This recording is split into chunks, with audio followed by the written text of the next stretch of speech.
This is James. James is 15.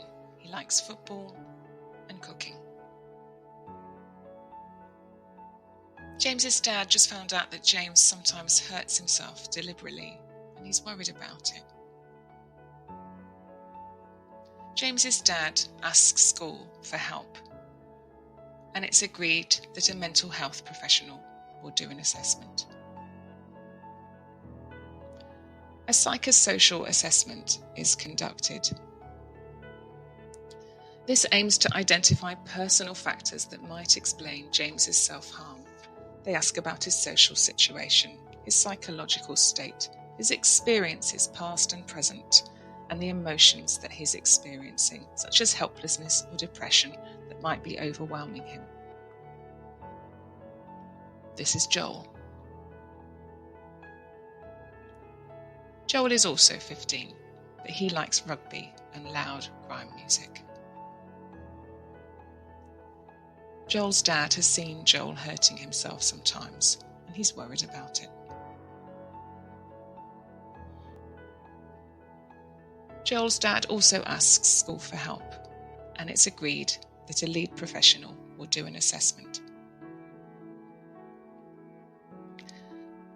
A behavioural assessment is conducted. This looks into the triggers around Joel's self-harm, what happened just before he starts hurting himself. It asks about the environmental factors, what events or situations might be making the behaviour happen. And it asks about the function of the behaviour, what might Joel be avoiding or gaining through self-harm.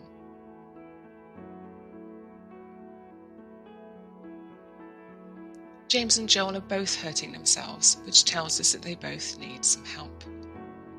But their assessments are very different. James's assessment asks about his whole life, his life experiences, his emotional and mental state, his past and his present. Joel's assessment focuses on the here and the now. What happened before and after Joel hurts himself?